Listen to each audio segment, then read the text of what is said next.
Rugby Championship second round has the All Blacks hosting their first and only game against the Springboks. I'm pretty pumped for this one. I will put the teams in the description so you guys can have a look, and that will probably give you an indication as to why I'm so excited about this one. To add to that, both these teams won their first games. The All Blacks, kind of a mixed lineup over in Argentina. They got pushed the full 80. The Springboks, with also kind of a mixed team with some unfamiliar combinations, got the job done pretty easily in the end over the Wallabies. So both teams one win, no losses, so they got a 100 record. Is the revenge factor from last year, because in this game, the same fixture and the same ground, the Springboks, who were under all kinds of pressure, managed to get a victory down there in Wellington by 2 points. So yeah, there's really lots going for this game. I mean, this, given how short the Rugby Championship is, could be a deciding game. If New Zealand win, then you've got to hope that the Wallabies can get a win over New Zealand to keep the competition alive. And likewise, if the Springboks get a win, then everyone else will need the Pumas to do them a favour. So yeah, there's a lot on the line for this game, and both the lineups are looking pretty strong. I guess both coaches are really wanting to win this game. I'll start with the All Blacks. There's been a few positional shifts, but the first one I will get to is probably the one most people are going to be talking about. It's the fact that Richie is starting at 10 and Beauden Barrett is also starting at 15. So it's that 10-15 combination. I did a video before Super Rugby even finished about the Richie Beauden Barrett kind of conundrum, who should get picked. And a lot of you guys in the comments said, this is simple, just put Beauden at 15, problem solved. You get these great players to play together. And that's kind of what they've done. So they're going with that dual playmaker thing. Squid Rugby did a video the other day highlighting how the All Blacks were going in that direction with Damien McKenzie at fullback, but obviously that is no longer an option with him injured, so perhaps they are trying that same thing with Barrett and Moonga. So very excited to see how that goes. Yeah, it's going to be very interesting. Barrett being at fullback means Ben Smith has to move to the wing. I think a lot of us are really loath to see him move out from fullback, but the guy is class on the wing as well, so he's at 14. Goodhue and Sonny Bill Williams are in the midfield, so again, that's a story in itself. The fact that Sonny Bill is finally fit, we finally get to see how he's going to go. Is he going to step up and prove all those doubters wrong? I mean, I'm partially a doubter myself. I'm not sure if he deserves to be there based on form, but you know that guy's got an amazing skill set, so let's see if he can bring it. See if he's still got it, kind of amaze us with some skills. Hopefully he lasts. I can't imagine him playing the whole game, but hopefully it lasts like 40, 50, 60 minutes before he gets subbed, and please no injuries for him. Rieko Ioane is back on the left wing as well. And interestingly, Rugby Pass did a stat on left wingers' strike rates against South Africa. Most of our top wingers in recent memory were pretty poor. Like John Loma famously never was able to cross the line against the Boks. But Rieko scores at better than a try a game against the Springboks. So he is kind of the exception to that rule of All Black left wingers struggling against the Springboks. So he's going to be a man to watch as well. Another kind of fan service thing that a lot of guys have been screaming out for is TJ Perenara to get a start at 9. So he gets that.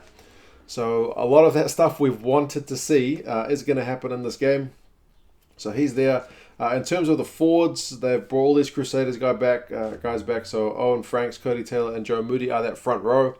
Brodie Retallick is the only guy who's kind of playing the same position as last week. Everyone else has been moved around a bit. Sam Whitelock partners him, so that's a top-notch locking duo. Frizell comes in at 6. We'll be excited to see him. Matt Todd, that guy who always deserves more games, is there at 7. And Kieran Reid, the captain, is back at 8. So it is a much-changed All Blacks lineup in terms of reserves. You got Coles, Tuungafasi, and Ta'avao drop to the bench. Fifita also drops to the bench. He needs to add something in that time from the bench. I'm kind of surprised he still gets a spot on the bench. But, yeah, he needs to lift his game. Papalii comes in on the bench as well. Aaron Smith's there as your backup number 9, so no spot for Brad Weber, which is, I guess, a bit sad.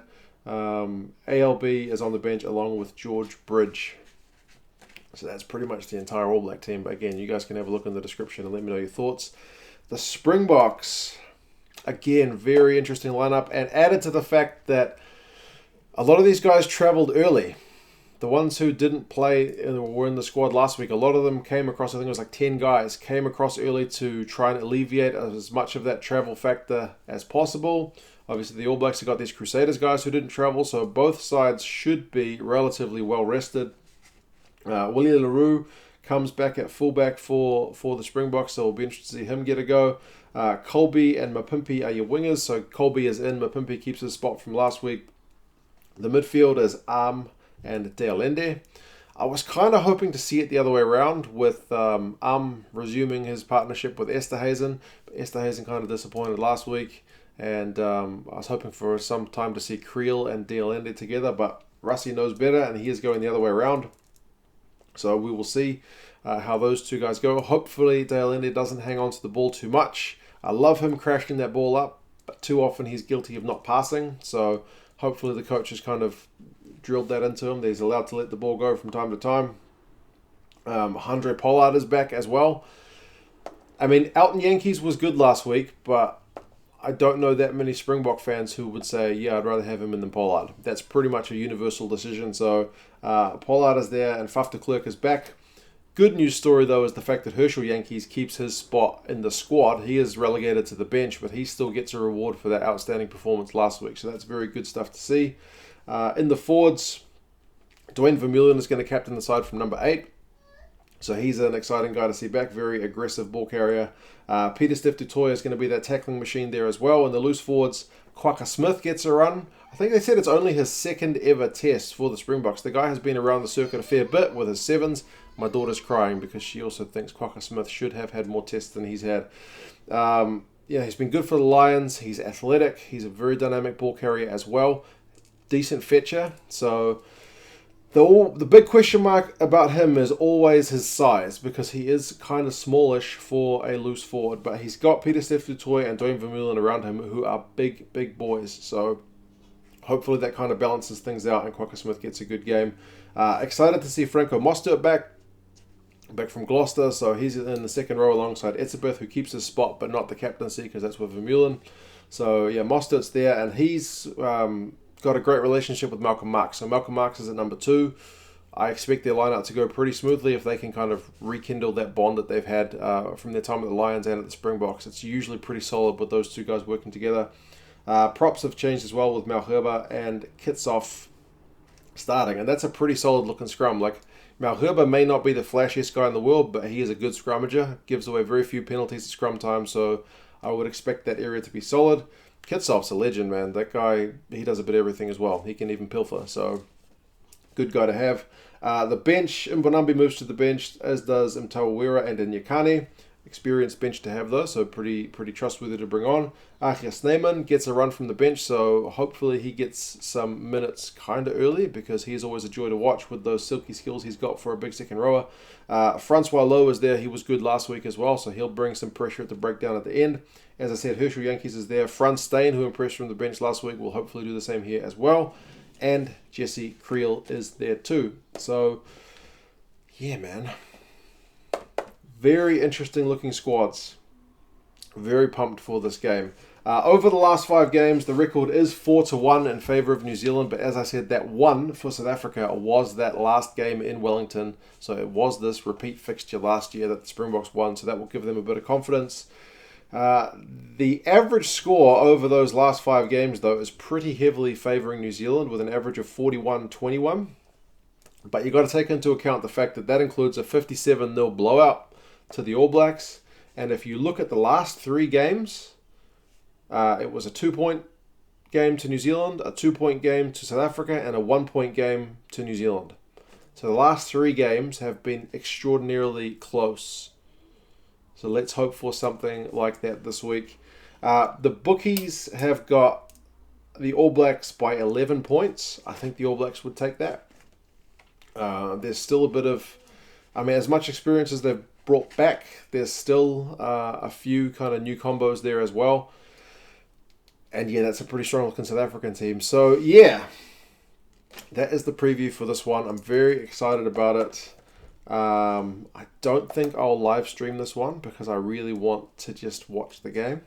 I don't want to get distracted, but I might live stream. Not that I don't want to watch that game as well, but I might live stream the one straight after the Wallabies and the Pumas. That kind of works better for me as well because my kids are always settled in bed by like the 9 o'clock game here in New Zealand. 7:30, they should be well and truly asleep, but you never know. So yeah, it looks to be a pretty exciting one. These games don't always live up to that potential. It could very well be a stinker, but I'm hoping it's a good one based on just the lineups anyway. Either way, it's going to have a lot of tension about it, and the ramifications for, I guess, the competition, the Rugby Championship, is big because, as I said, whoever wins this has really got like match point for the Rugby Championship, and also with the World Cup, these two guys going at it. This is kind of a prelude to that as well. So it's massive. If you haven't noticed, I am looking forward to it. You guys let me know your thoughts on the game. How do you think it's going to go? Do you think the bookies have got the margin right, or do you think it will be a bit closer than that? But yeah, you guys let me know your thoughts, and I'll talk to you again soon. See you later.